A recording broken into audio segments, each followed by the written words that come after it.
Welcome back to K-Ratio's Weekend Preview. I'm Kyle Littner and I'm here today to provide actionable insight for the future, not recap the past.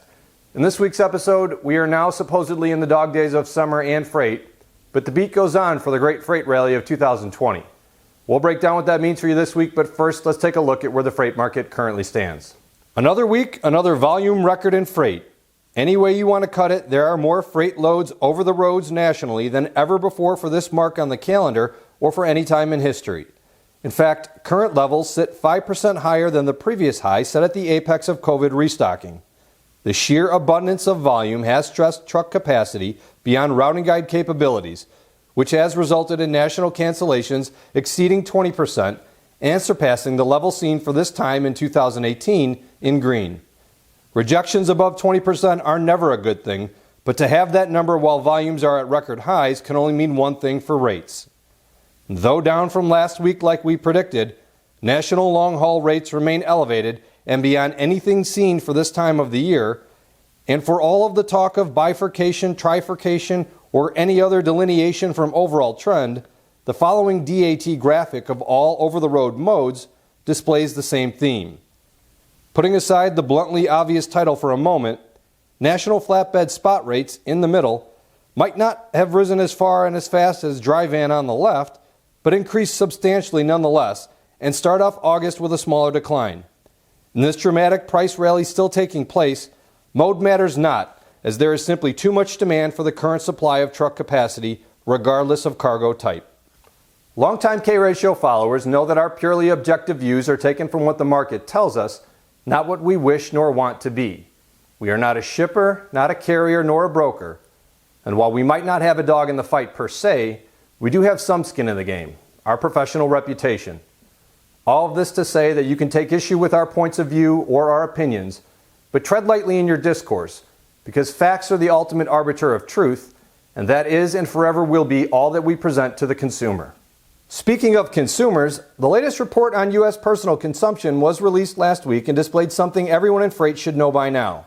The allocation of resources by American households in this new COVID age has increasingly shifted away from services in green and into goods both durable in blue and non-durable in orange. The gray background denotes the move into an economic recession back in March, and the June reading now shows current expenditures for goods at levels beyond pre-COVID, while expenditures for services remains depressed. More and more, Americans are spending their money on goods instead of services, and this reallocation of resources has a profound impact on freight.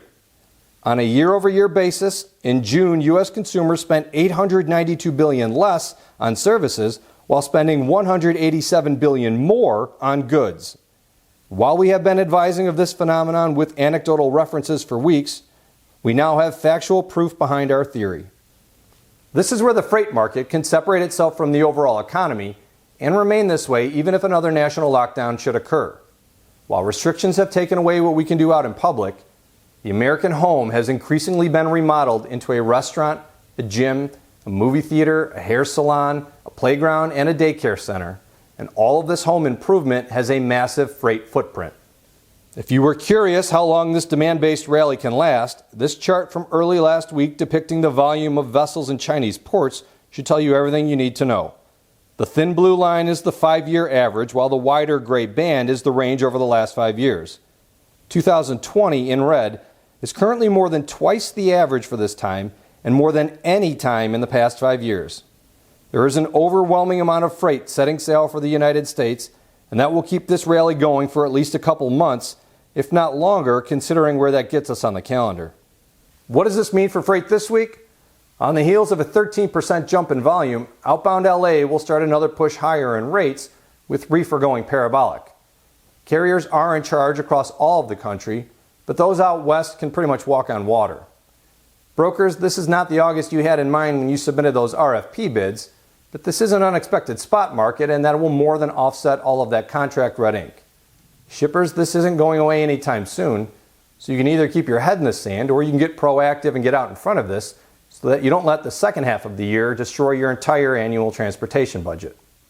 To stay current with everything freight, follow us on LinkedIn, or for more information on how best to protect your freight portfolio and margins from both the expense and revenue side, check us out at k-ratio.com. Please stay safe, and thank you all for watching.